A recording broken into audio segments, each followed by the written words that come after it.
अब हम बात करेंगे सबसे इम्पॉर्टेंट कॉन्सेप्ट के ऊपर जो एक्सेल में बहुत ज़्यादा यूज़ किया जाता है, वो है हम डेटा वैलिडेशन कैसे करेंगे। देखिए, डेटा वैलिडेशन क्या होता है? जब आप कोई फॉर्म भर रहे हैं या कुछ कर रहे हैं, मतलब कि हम चाहते हैं कि हमारा जो डेटा है वो कोई और फिल कर रहा है और हम उसमें कुछ सेट ऑफ रूल्स अप्लाई करना चाहते हैं कि वो रूल्स उसमें फॉलो किए जाएं। अगर वो रूल फॉलो नहीं किए जाते हैं तो हम चाहते हैं कि जो एंटर करने वाला पर्सन है, यूज़र है, जिसे हम यूज़र कहते हैं, उसको कुछ नोटिफिकेशन जाए कि प्लीज़ जो डेटा को है वो इस तरह से नहीं, कुछ इस तरह से हम, मतलब कि हम चाहते हैं कि कोई एक इनपुट हम दे पाएँ अपनी तरफ से। तो वो हम डेटा वैलिडेशन की हेल्प से करते हैं, यानी कि जब हम इनपुट कर रहे हैं उसी वक्त ही हमारा डेटा जो है वैलिडेट हो, यानी क्रॉस चेक किया जाए कि वो करेक्ट भरा जा रहा है या नहीं। फॉर एग्जाम्पल के लिए हम डेटा वैलिडेशन को एग्जाम्पल लेते हैं। जो सबसे सिंपल जो एग्जाम्पल है वो हम यहाँ पर ये ले रहे हैं कि किसी एक एक्सेल की सीट पर, मान लीजिए कि मैं यहाँ पर कुछ मार्क कर लेता हूँ शीट कि जो इन शीट्स में है, मैंने यहाँ पर एक सेट ऑफ रूल लगाना है कि यहाँ पर जो पर्सन एंटर करे वो कोई भी यहाँ पर वैल्यू एंटर कर सकता है, लेकिन वो सिर्फ न्यूमेरिक वैल्यू होनी चाहिए, यानी कि यहाँ पर कोई अपना नाम नहीं लिख सकता, सिर्फ एक न्यूमेरिक वैल्यू एंटर करनी है, वो भी 0 से 100 के बीच। तो ये हमें एक सेट ऑफ रूल लगाना है। अब ये फाइल हम किसी को देंगे और यहाँ पर उसको कहेंगे कि यहाँ पर कोई नंबर एंटर करो। ये सीट हम किसी को देंगे और हम ये मेक श्योर करेंगे कि यहाँ पर 0 to 100 के बीच की ही कोई वैल्यू एंटर की जाए। तो डेटा वैलिडेशन रूल लगाने के लिए सबसे पहले हम उन सेल्स को सिलेक्ट करेंगे जहाँ पर हम वो रूल लगाना चाहते हैं। सिलेक्ट करने के बाद हम जाएंगे डेटा टैब में और यहाँ हमें मिलेगा डेटा वैलिडेशन। ये डेटा वैलिडेशन, इस पर क्लिक करेंगे। देखिए, इसमें हमारे 3 टैब्स हैं। हमारे एक सेटिंग्स है, एक इनपुट मैसेज और एक हमारा अलर्ट टाइप। ओके, तो सबसे पहले समझते हैं हमारा सेटिंग्स। यहाँ पर हम वो जो कंडीशन हम चाहते हैं वो कंडीशन यहाँ पर हम लगाएंगे, वो रूल यहाँ लगाएंगे। ये हमारा इनपुट मैसेज है। जब हम उस सेल को सेलेक्ट करें तब एक मैसेज यूज़र को दिखाया जाए कि यहाँ पर किस तरह का डेटा उसको एंटर करना है। तो सबसे पहले हमें कोई रूल नहीं लगाया है, लेकिन इस इनपुट मैसेज में हम यहाँ पर हम वैल्यू दिखा रहे हैं। यहाँ हम लिख रहे हैं प्लीज एंटर 0 to 100। ये हमने एक मैसेज डाल दिया। यहाँ पर मैं अपना नाम लिख देता हूँ और मैंने इसे ओके किया। अब आप देखेंगे कि यहाँ पर जैसे ही मैं सेल पर क्लिक करता हूँ तो एक ये ऑप्शंस आ रहा है लिखा हुआ।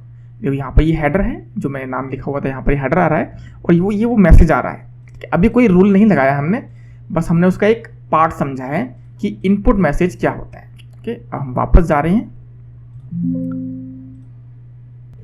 तो हमने ये समझ लिया है कि जब हम उस पर क्लिक करेंगे तो ये हमें मैसेज क्लिक करना चाहिए। ओके, तो ये हमें डिस्प्ले मैसेज है। जो दूसरा ऑप्शन है ये है एरर अलर्ट। ओके, कि हम क्या इंफॉर्मेशन देना चाहते हैं। देखिए, यहाँ पर 3 तरह की इंफॉर्मेशन हैं। नंबर 1 स्टॉप, नंबर 2 वार्निंग और नंबर 3 इंफॉर्मेशन। इसे हम अभी आगे समझेंगे। अभी हम बाय डिफॉल्ट इसे स्टॉप कर देते हैं। स्टॉप का मतलब ये है कि अगर डेटा जो है हमारी वैलिडेशन से में फेल हो जाता है तब ये यूज़र को बिल्कुल स्टॉप कर देगा, एंटर नहीं करने देगा। वही अगर हम वार्निंग डालते हैं तो ये अगर यूज़र हमारी वैलिडेशन के अगेंस्ट डेटा डालता है तो उसे सिर्फ ये वार्न करेगा, एक मैसेज दिखाएगा, उसको वो इग्नोर कर सकता है और एंटर कर सकता है। और इंफॉर्मेशन सिस्टम में वो उसको इग्नोर भी नहीं करेगा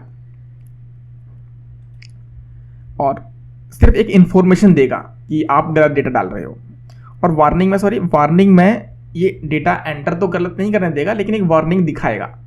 वार्निंग और इन्फॉर्मेशन में एक छोटा डिफरेंस यहाँ पर है, वो हम अभी समझेंगे।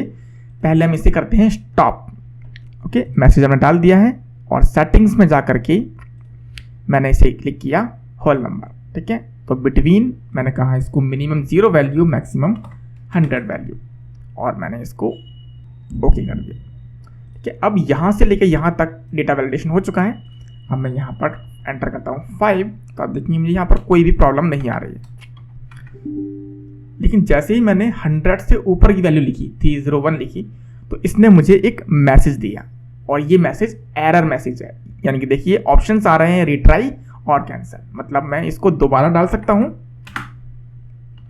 लेकिन इग्नोर नहीं कर सकता। अगर मैं इसको रिट्राई करके फिर से 1 एरर करूंगा तो ये दोबारा से मैसेज दिखाएगा। सिर्फ एक ही ऑप्शन है क्लोज करने का। मैं यहाँ पर नेगेटिव वैल्यू नहीं डाल सकता, मैं यहाँ पर डेसिमल वैल्यू नहीं डाल सकता, क्योंकि मैंने मैसेज सिर्फ होल नंबर का ही दिया है। अब इसको हम वापस एडिट करते हैं। अब इनपुट में यानी एरर में अगर हम स्टॉप के बदले वार्निंग कर दें और फिर ओके करें और फिर देखते हैं क्या होता है।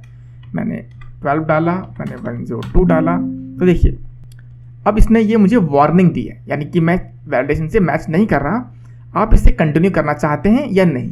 तो यहाँ पे दोनों ऑप्शन दे रहा है। अगर मैं यस कर देता हूँ तो उस एंटर को सेव करने देगा, लेकिन एक वार्निंग मैसेज के साथ।